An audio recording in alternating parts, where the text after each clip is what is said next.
नमस्कार दोस्तों, आज डेट है 10 सितंबर 2021। स्वागत है आपका द हिंदू के एडिटोरियल डिस्कशन में। ये एडिटोरियल डिस्कशन हम हिंदी में करते हैं। सेशन का पीडीएफ भी आपको हिंदी में मिल जाएगा। उसके लिए आप बोधा एस टेलीग्राम चैनल को ज्वाइन कर लीजिए।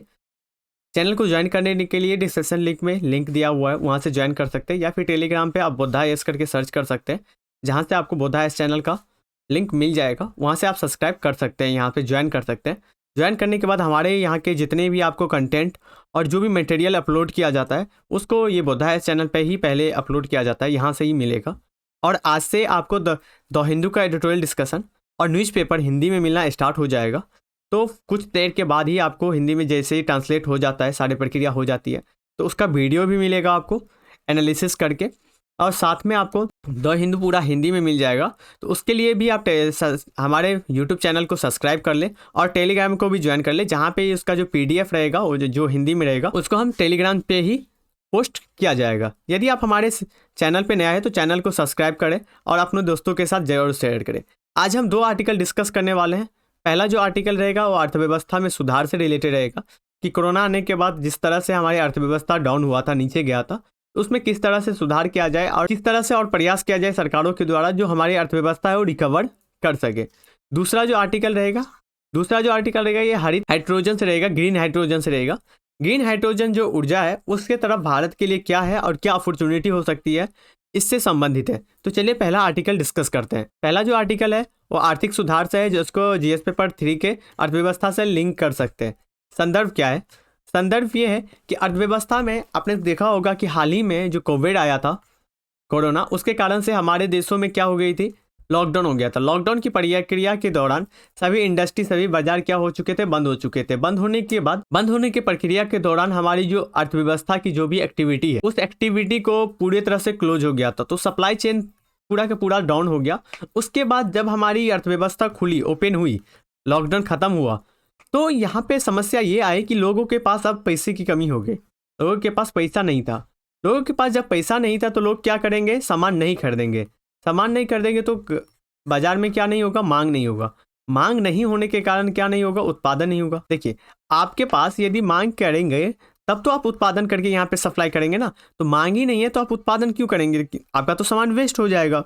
तो यहाँ पे मांग, उत्पादन नहीं है। अब उत्पादन नहीं है तो उत्पादन करने के लिए कौन रहता है? लेबर को ये क्या करेंगे, हटा देंगे, जॉब नहीं मिलेगा, तो यहाँ पे रोजगार की कमी होगी। ठीक है, उसी तरह से जब रोजगार की कमी होगी तो फिर व्यक्तियों के पास पैसा का कमी हो जाएगा।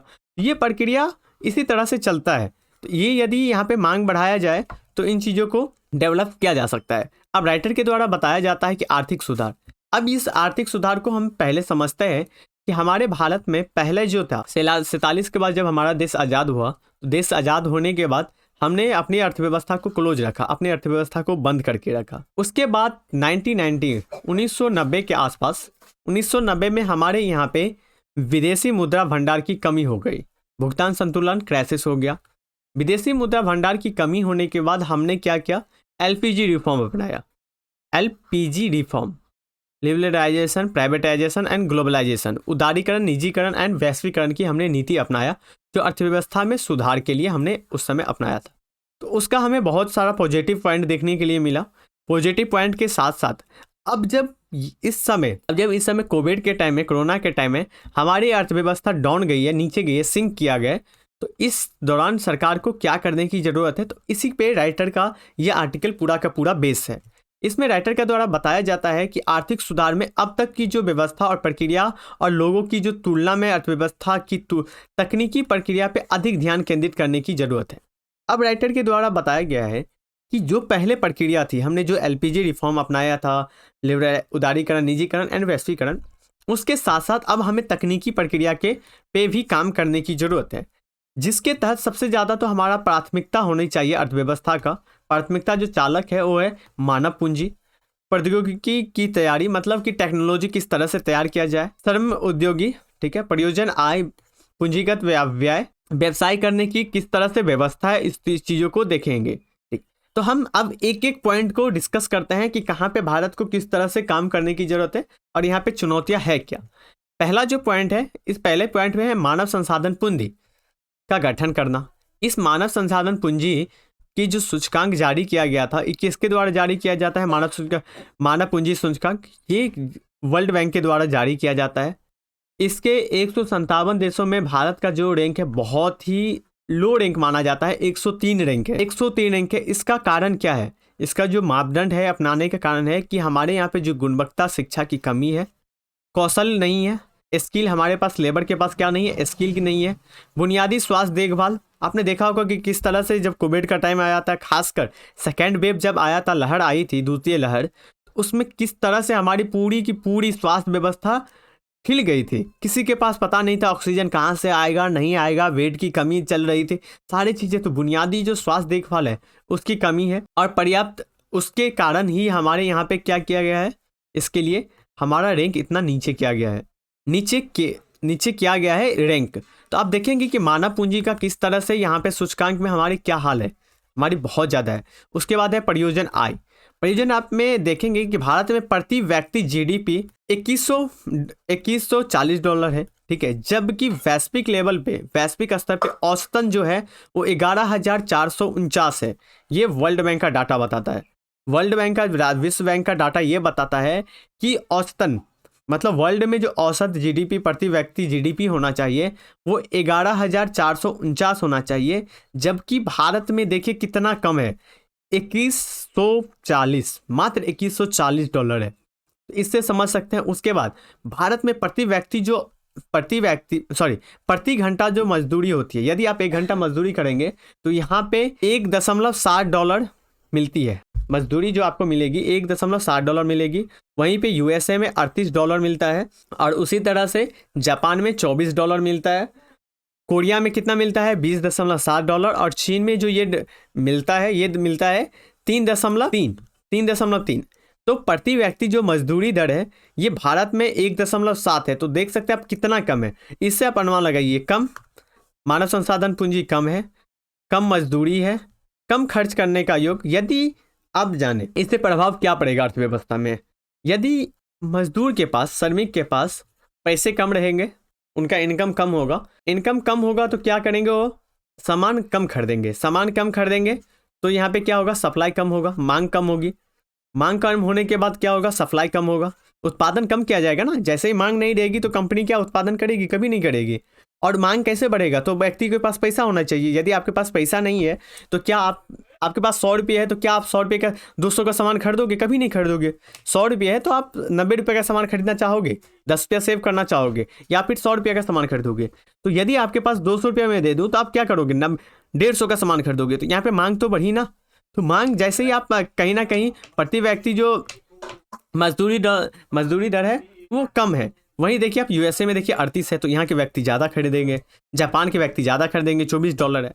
तो आपके इनकम बढ़ने से ही मांग बढ़ती है। तो व्यक्तियों का इनकम यहाँ पे कम है, तो भारत में क्या है कि इसकी संग्रह कम होती है। और जैसे ही मांग कम होगी तो रोजगार और अर्थव्यवस्था की सारी जो गतिविधियाँ है वो विकास दर है वो दबाव में आ जाता है, इन पे काम नहीं हो पाता है। नेक्स्ट पॉइंट इसमें बताया जाता है कि टेक्नोलॉजी का तत्परता, मतलब टेक्नोलॉजी में किस तरह से भारत रिसर्च कर रहा है, अनुसंधान कर रहा है। भारत में अनुसंधान के और विकास के लिए जो व्यय किया जाता है, खर्च किया जाता है, वो बहुत ही कम किया जाता है। नवाचार के रूप में जो कम किया जाता है, ठीक है, खर्च किया जाता है, बहुत ही कम किया जाता है। दक्षिण अफ्रीका में आप देख सकते हैं 4.5%, चीन में देख सकते हैं 2.1%, और ताइवान में 3.3%। लेकिन वही उसी के तुलना में भारत में सकल घरेलू उत्पाद का मात्र 0.8% खर्च किया जाता है। कहाँ पे 4.5 और कहाँ पे 0.1% भी हम खर्च नहीं करते हैं टेक्नोलॉजी के लिए, क्योंकि अब जो वर्ल्ड आने वाला है वो तो नवाचार के लिए है ना। टेक्नोलॉजी का वर्ल्ड आने वाला है, यहाँ पे हर चीज़ें तकनीक कहते हैं। आज से 5 साल 10 साल पहले आपके पास फ़ोन नहीं हुआ करता था, इंटरनेट नहीं हुआ करता था, लेकिन अब लोगों का बेसिक नीड हो चुका है इंटरनेट, लोगों का बेसिक नीड हो चुका है मोबाइल, लोगों का बेसिक नीड हो चुका है टेक्नोलॉजी। अब क्या करते हैं? पहले लोग चिट्ठी भेजा करते थे, मैं भी नहीं लिखा हूँ। आप जब अपने दादाजी अपने पापा से पूछेंगे तो लोग चिट्ठी लिखे करते थे, 10 दिन में चिट्ठी आएगा होगा। अब कुछ नहीं करना, वीडियो कॉल लगाइए, आप देख लीजिए क्या कंडीशन है। तो टेक्नोलॉजी जिस तरह से यहाँ पे कितने ज़्यादा, एक लेटर से हमने कहाँ पे गया, अब हम वीडियो कॉल देख पा रहे हैं। तो इसके लिए क्या हुआ है? टेक्नोलॉजी का विकास हुआ है। टेक्नोलॉजी का विकास मतलब नवाचार। लेकिन भारत यहाँ पे नवाचार में तो कितना प्रतिशत, 0.8% ही जीडीपी का अपना खर्च करती है। तो कहाँ से आएगा नवाचार? तो ये तो प्रॉब्लम है ना हमारे रिकवरी करने का। उसके बाद है श्रमिक उत्पादकता। श्रमिक उत्पादकता की कमी है, टेक्नोलॉजी की कमी है, आपके पास टेक्नोलॉजी नवाचार नहीं आएगा तो श्रमिक उत्पादकता कैसे बढ़ेगी। टेक्नोलॉजी देखिए, एक व्यक्ति के पास क्षमता होता है कि एक व्यक्ति का क्षमता रहता है कि 100% ही सामान को डेवलप कर सकता है, वही एक मशीन 1 घंटे में 100% करता है। तो एक व्यक्ति 100 बिस्किट बनाएगा एक दिन में, अब वही 1 घंटे में मशीन 100 बिस्किट बना देता है। तो बताइए यहाँ पे व्यक्ति का जरूरी है या फिर मशीनों का, टेक्नोलॉजी का आना और स्किल वर्कर का आना जो हमें मशीन चला सके। तो यहाँ पे टेक्नोलॉजी वर्कर का आना जरूरी है। टेक्नोलॉजी जब वर्कर आएगा तब जाके करेंगे। उसके बाद है वही है कि श्रमिक उत्पादकता जो है जर्मनी, दक्षिण कोरिया के में कितना है, उनमें उन्नति है, लेकिन वहीं देखेंगे कि भारत की अर्थव्यवस्था में 10% से भी कम है। इन चीज़ों का आप देखेंगे, विनिर्माण क्षेत्र में भारत की कहीं ना कहीं है। वर्ल्ड बैंक ने बताया कि लगभग 40% कहाँ से है, चीन में है। उसके बाद कम उत्पादकता से क्या होता है, प्रतिस्पर्धा कम होगा। प्रतिस्पर्धा कैसे कम होगा मैं आपको समझाता हूँ। अब ये जो, एक मिनट मैं इसको रफ कर लेता हूँ, फिर आपको मैं यहाँ पे समझाता हूँ। देखिए यहाँ पे समझने का कोशिश करिएगा। देखिए इकोनॉमिक्स जो है पूरी की पूरी आपकी लॉजिकल बेस होती है, आप समझेंगे तब जाके होगा। अब देखिए उत्पादकता जो होता है, उत्पादकता करना, यदि किसी के पास टेक्नोलॉजी है, ठीक है, मशीन से उसने 100 चीज़ों बिस्किट बनाया। अब इस बिस्किट का कॉस्ट कितना आएगा, मान लेते हैं हम 2 रुपया। 2 रुपया इस बिस्किट का कॉस्ट आया। यदि टेक्नोलॉजी नहीं है, व्यक्तियों के द्वारा ये बिस्किट बनाया जाएगा, एक तो ज़्यादा टाइम लगेगा बनाने में, समय ज़्यादा लगेगा। उसके साथ साथ यहाँ पे क्या होगा, बनाने का जो कॉस्ट है ना, बनने का वो कॉस्ट हो जाएगा यहाँ पे 4 रुपया मान लीजिए। तो अब आपके बाजार क्या है, ओपन है, एलपीजी रिफॉर्म हमने अपनाया है, तो वैश्विक मतलब विश्व की जो चाइना का सामान है, बिस्किट है 2 रुपये वाला, वो भी मार्केट में आएगा। अब आपका भी मार्केट में गया भारत का। अब ये दोनों जो मार्केट में आएगा, अब कौन सा लेना पसंद करेंगे, इंडिया वाला या चाइना वाला। तो भैया देखिए हम तो चाइना वाला लेंगे क्योंकि यहाँ पे सस्ता मिल रहा है। वही बिस्किट यहाँ पे 4 रुपये में मिल रहा है, वही बिस्किट चाइना वाला 2 रुपये मिल रहा है। देखिए राष्ट्रवादी नीति एक अलग चीज़ हो जाता है, वो अलग पॉइंट है कि हमें मेक इन इंडिया चाहिए, हम चाइना के फेवर में नहीं करते हैं ये चीज़ें। लेकिन एक बाजार के तौर पे देखेंगे तो कस्टमर कौन सा लेना पसंद करेगा, जो उनको सस्ता मिले। वो चीज़ें भूल जाता है कि वो कहाँ से बन के आया है, उनको ये नहीं पता है। वो आपने कभी सामान लिया है, बिस्किट लिया तो देखा है क्या उसका मैन्युफैक्चरिंग कहाँ पे हो रहा है, नहीं, कभी नहीं देखते हो। भैया उसका रेट कितना है, 20 रुपया। अब भैया इसका रेट कितना है, 10 रुपया, चलो 10 रुपया वाला दे दो, ठीक है। हम ये करना पसंद करते हैं क्योंकि आपने आगे देखा कि कोविड आने के बाद हमारा जो खर्च है, व्यय करने की जो क्षमता है और मजदूरी जड़ है, उसमें भी कमी आई है। तो कमी आएगी तो हम सस्ते वाला सामान खरीदेंगे। अब जब हम सस्ते वाला सामान खरीदेंगे तो क्या हमारे जो विदेशी प्रोडक्ट के साथ हमारा इंडियन प्रोडक्ट कंपटीशन कर पाएगा, प्रतिस्पर्धा कर पाएगा? कभी नहीं, कभी नहीं कर सकता। इसके लिए कहीं ना कहीं विनिर्माण, आपको टेक्नोलॉजी पे, नवाचार पे विकास करने की जरूरत है। तो विकास पे ये प्रतिकूल प्रभाव पड़ता है। यदि हमें कम उत्पादकता होती है तो कहीं ना कहीं विकास पे इसका प्रभाव देखने के लिए मिलता ही मिलता है, राइट। उसके बाद राइटर के द्वारा बताया जाता है कि व्यवसाय करने का माहौल कैसा है। अभी देखिए हमारे भारत में सबसे बड़ी जो चुनौती है ना व्यवसाय करने के लिए, क्या चाहिए, आपको लैंड चाहिए, आप इस पर बिल्डिंग बनाएंगे, इंफ्रास्ट्रक्चर चाहिए, आपको श्रमिक चाहिए, कैपिटल चाहिए, लेबर चाहिए, कैपिटल चाहिए, ये सारी चीज़ें चाहिए। सबसे पहले क्या चाहिए आपको, लैंड, भूमि। अब यहाँ पे भूमि जो अधिग्रहण करने का जो नियम है ना, सबसे ज़्यादा कठोर प्रक्रिया है, सबसे ज़्यादा प्रॉब्लम यहीं पे क्रिएट करते हैं। और इनके जो उद्यमी मतलब उद्योग लगाने में भारत में सबसे लंबा समय लगता है, ठीक है। लंबा समय लगने का पीछे कारण एक भूमि है, भूमि के लिए जाइए, पर्यावरण, इसके बाद यदि उसमें पेड़ पौधे हैं तो पर्यावरण मंत्रालय से आपको क्या करना पड़ेगा, परमिशन लेना पड़ेगा। सारी चीज़ें, बिजली के लिए है तो बिजली मंत्रालय के पास जाइए, थोड़ा सा आपको कार्बन उत्सर्जन होता है तो फिर पर्यावरण के पास जाइए। इन सारी चीज़ों को कहीं ना कहीं एक सिंगल विंडो, एक टेबल पे ये काम नहीं होता है भारत में। सरकार ने इसके लिए कोशिश किया लेकिन अभी भी कहीं ना कहीं प्रॉब्लम है। यदि एक जगह पे काम नहीं होता है और थोड़ी सी लचीला होती है, समय ज़्यादा लगता है, तो लोग करने से हट जाते हैं कि हम इस चीज़ में फंसना नहीं चाहेंगे जहाँ पे समय हो और जहाँ पे ज़्यादा समस्या हो। लोग अपना पैसा को वहाँ इन्वेस्ट करना पड़ता है, करते हैं जहाँ पे ईजी वे में हम ज़्यादा से ज़्यादा प्रॉफिट ले लें। वो ये नहीं देखता है कि भारतवासी कहाँ से हमें ज़्यादा प्रॉफिट हो। यदि एफडीआई, विदेश से निवेश आना होगा, तो भारत को ये नहीं देखेगा कि भारत में बहुत अच्छे अच्छे लोग रहते हैं, नहीं, भारत में व्यापार करने का माहौल कैसा है, वो ये देखते हैं, क्रेडिट एजेंसी जो होता है, क्रेडिट रेटिंग एजेंसी जो होती है, वो जो आपकी रेटिंग करेंगे कहाँ से करेंगे, ये आपके माहौल देखेंगे, सिचुएशन देखेंगे। तो भारत में भूमि अधिग्रहण करने में प्रॉब्लम होता है। उसके बाद है इससे समय का ज़्यादा होता है, इसको स्थापना करने में समय अधिक लगता है। वैश्विक स्तर पे जो उत्पादकता का हमारा जो प्रतिस्पर्धा है उसको भी प्रभावित करता है। यदि वैश्विक स्तर पे हमने समझाया कि उत्पादकता होती है, जो बिजनेस होता है उनको भी कहीं ना कहीं इसमें प्रॉब्लम होता है। तो राइटर ये 5 मुद्दे पे बता रहे हैं कि भारत को कहाँ पे काम करना चाहिए और किन चीज़ों को समझाने की ज़रूरत है। इसके बाद राइटर के द्वारा कुछ आगे की राह बताया जाता है, वे फॉरवर्डेड, जो आप लिख सकते हैं। इसमें बताया जाता है राइटर के द्वारा आपको शिक्षा पे, कौशल विकास पे, उन्नयन प्रौद्योगिकी सहित मतलब टेक्नोलॉजी वाला नॉलेज दीजिए जो आज के डेट में है। उसके बाद है टेक्नोलॉजी के साथ, क्योंकि अभी जो डिमांड होती है ना आपकी, जो अभी अभी हमारी जो एजुकेशन सेक्टर है वो और बाजार की जो मांग है उसमें बहुत ज़्यादा गैप है। बाजार में मांग कुछ और है और हम पढ़ते कुछ और है। हम थ्योरी पे ज़्यादा काम करते हैं लेकिन प्रैक्टिकल हम करते नहीं है। लेकिन कंपनी एक प्रैक्टिकल करवाएगी, आपसे थ्योरी रिसर्च नहीं करवाएगी। तो इस चीज़ों पे हमें ज़्यादा से ज़्यादा ध्यान देने की ज़रूरत है, टेक्नोलॉजी एजुकेशन पे। उसके लिए जो हमारी जो प्राथमिक न्यू एजुकेशन पॉलिसी जो है उसको अच्छे से इम्प्लीमेंट करने की ज़रूरत है। सामाजिक स्वास्थ्य के लिए जो देखभाल और सरकार इस पे जो खर्च करती है सकल घरेलू उत्पाद का, इनको 8% तक बढ़ा के रखना चाहिए, जो वर्तमान में 5% है। तो राइटर के द्वारा यही कहा जाता है कि इन सारे चीज़ों पे सार्वजनिक स्वास्थ्य, स्किल वर्कर, स्किल विकास के लिए और एजुकेशन पे जो आपकी सकल घरेलू उत्पाद का 8% तक आप खर्च करिए, जो अभी हम 5% कर रहे हैं। उसके बाद सरकार के द्वारा बताया जाता है कि प्रौद्योगिकी और उद्योग 4.0, उद्योग 4.0 क्या होता है, जिसमें नई तकनीकी आएगी। नई तकनीक में आप देखते हैं रोबोटिक्स आएगा, 3D पेंटिंग आएगी, 3D पेंटिंग आएगी। उसके बाद आपको artificial intelligent, internet of think मतलब आप सोचेंगे और चीज़ें होगा। जैसे मान लीजिए आप ऑफिस से निकले, आपने अपने मोबाइल से क्या किया, चालू कर दिया एसी अपना। आप जब आधे घंटे बाद पहुंचेंगे या 15 मिनट के बाद पहुंचेंगे, आपके घर पूरा कूल रहेगा, क्योंकि एसी को कूल करने में 10 से 15 मिनट इनको टाइम लगता है। तो जब तक आप पहुंचेंगे तब तक की कूलिंग रहेगी, तो आपकी पूरी आरामदायक रहेगा। आप घर से निकले, घर का सारा लाइट ऑफ, आप अपने मैन दरवाज़ा बंद करेंगे, घर का सारा लाइट ऑफ हो जाएगा ऑटोमेटिक, आपको ऑफ करने की जरूरत नहीं है। आपकी घर की लाइट ये खुलेगी, सारा लाइट ऑन हो जाएगा। तो ये सब इंटरनेट ऑफ थिंग होना चाहिए।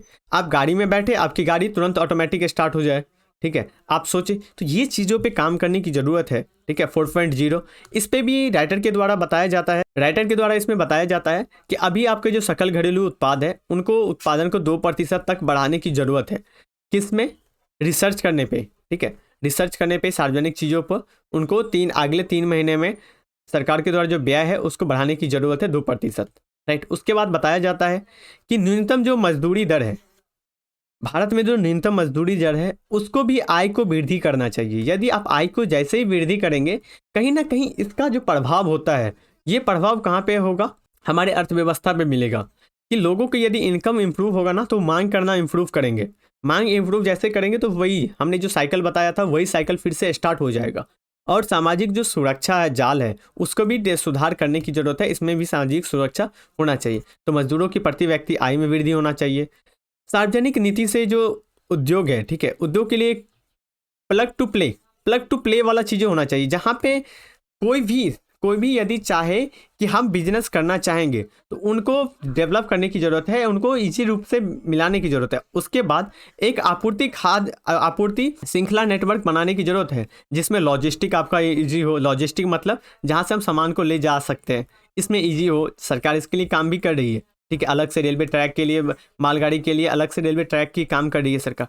इन सारे चीज़ों पे सार्वजनिक जो नीति है उसमें सुधार करने की ज़रूरत है। यदि हम इन पॉइंटों पे, समस्या पे यदि सुधार करते हैं तो कहीं ना कहीं हम आगे जाके इसमें हमारी जो अर्थव्यवस्था है, सुधार है, उस सुधार को करने में, कोविड तो जो हमारी सिंक हुई है, नीचे गया है जीडीपी, इस जीडीपी को भी हम अपने ऊपर लाने में, हमने पहला आर्टिकल देखा, अब हम दूसरा आर्टिकल देखते हैं। दूसरा आर्टिकल जो है वो ग्रीन हाइड्रोजन से रिलेटेड है। इसको जीएस पेपर 3 के अर्थव्यवस्था से भी लिंक कर सकते हैं। पहला इसमें संदर्भ क्या है? संदर्भ ये है, अभी के टाइम में वैश्वीकरण, जलवायु परिवर्तन के कारण सभी जीरो उत्सर्जन मतलब कार्बन की जो उत्सर्जन है उसके कम करने के लिए सभी देश तत्पर है कि हम कार्बन को उत्सर्जन करने के लिए, अभी तक ऐसे तो भारत ने अभी तक कोई एग्रीमेंट इस पर साइन नहीं किया है, लेकिन कहीं ना कहीं पूरा विश्व इस पे लगा हुआ, तो उसके रूप में ऊर्जा के एक विकल्प के रूप में हमें देखने के लिए मिलता है hydrogen, green hydrogen. Green hydrogen जो होता है वो कार्बन उत्सर्जन नहीं करता, कार्बन उत्सर्जन नहीं करता, जीरो उत्सर्जन होता है इसका। इसमें ग्रीन हाउस को अर्थव्यवस्था के लिए एक अच्छी पहल मानी जाती है। अब बात होती है ग्रीन हाइड्रोजन क्या है। देखिए, ग्रीन हाइड्रोजन एक शक्तिशाली फ्यूल है जिसके माध्यम से जैसे गाड़ी चलती है, बाइक चलती है, उससे हो जा, ठीक है। तो जो क्या करेगी, और मशीनों को, बड़ी बड़ी जो मशीन होता है उसको करना, तो ये जीरो उत्सर्जन के साथ साथ ये भारी जो मशीन है, भारी भरकम जो मशीन होता है, इसको चलाने में सहायता होता है। जो जिस ऊर्जा में, जैसे सौर ऊर्जा हो गया, पवन ऊर्जा हो गया, ये भारी मशीनों को चलाने में सक्षम नहीं होता है। तो इसके लिए ग्रीन जो हाइड्रोजन है, जहाँ पे हमें क्या मिलेगा, जीरो उत्सर्जन होगी, और हम बड़ी भारी भरकम जो मशीन है उनको भी चलाने में और अपनी इंडस्ट्री में भी यूज़ कर सकते हैं, इसमें ला सकते हैं। अब राइटर के द्वारा इसकी क्षमता की बात की जाती है कि हाइड्रोजन जो एनर्जी है, हाइड्रोजन जो ऊर्जा है, उसकी क्षमता क्या है। देखिए, ग्रह पे मतलब पृथ्वी पे सबसे ज़्यादा प्रचुर मात्रा में हाइड्रोजन पाया जाता है। एक तो सबसे ज़्यादा क्या होता है, हाइड्रोजन मात्रा में, प्रचुर मात्रा में मिलता है। तो इसके लिए ये नहीं है कि इसकी कमी है, इसकी कमी तो नहीं है।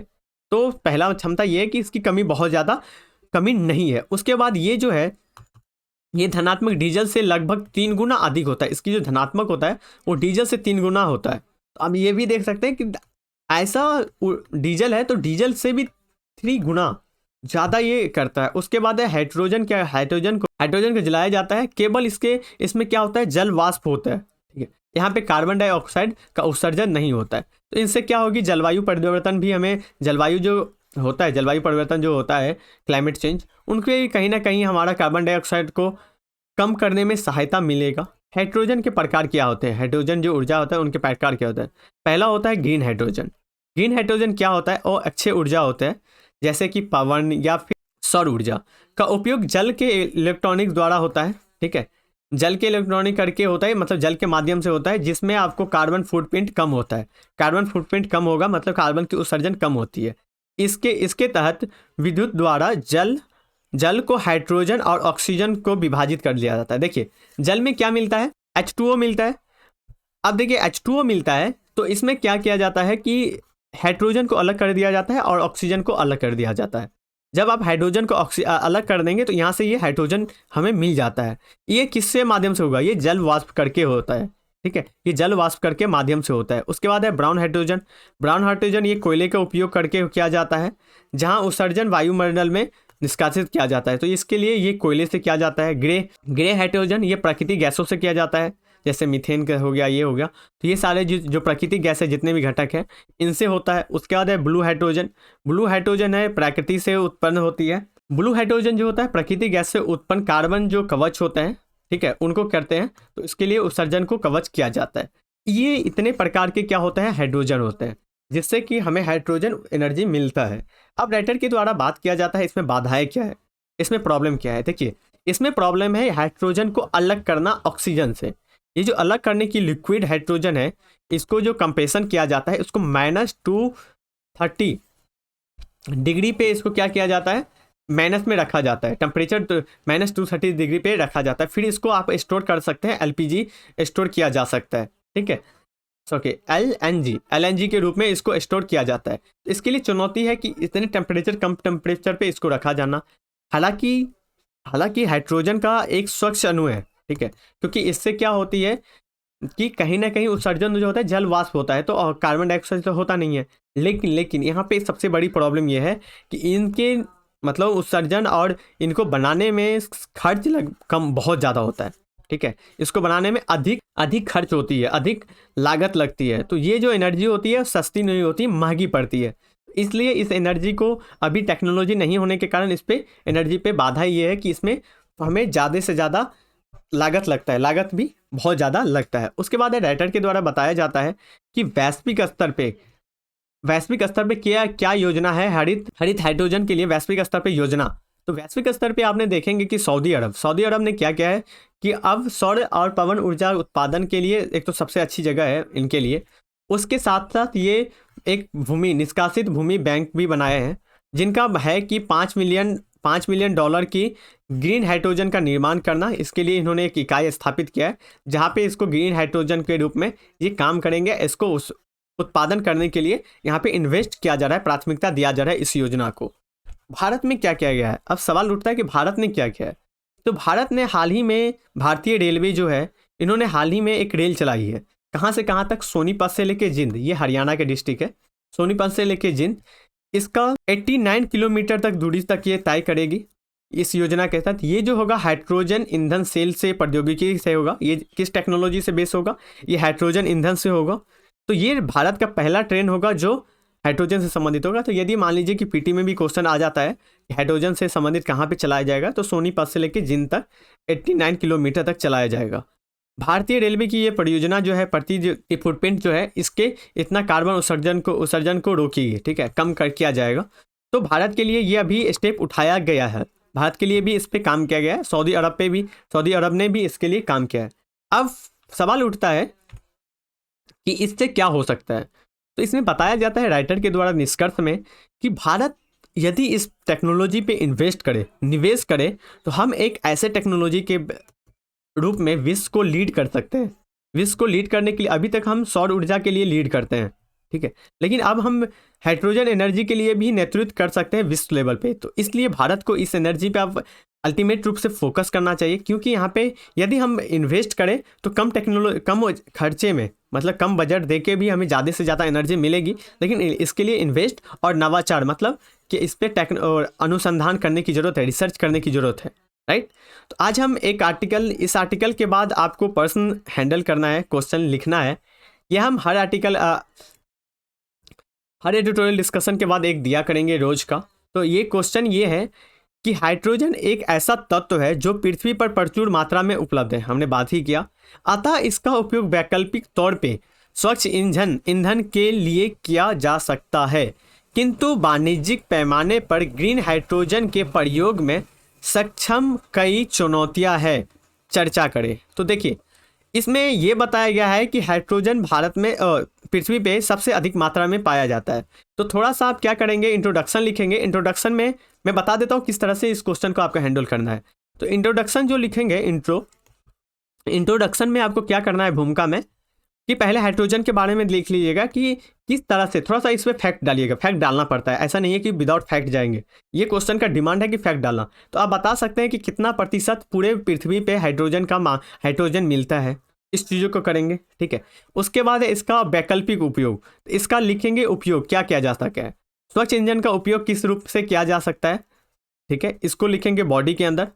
उसके बाद बॉडी के अंदर एक चीज़ बताया जाता है कि हाइड्रोजन मतलब वाणिज्यिक रूप से उपलब्ध कराने के लिए इसमें क्या क्या चुनौतियां हैं। तो सीधा लिखेंगे वाणिज्यिक पैमाने पे उपयोग करने के लिए निम्नलिखित चुनौतियां हैं। पहला चुनौतियां तो 5 देखिए, टोटल इसमें 10 पॉइंट आपको होना चाहिए, 10 से 15 पॉइंट।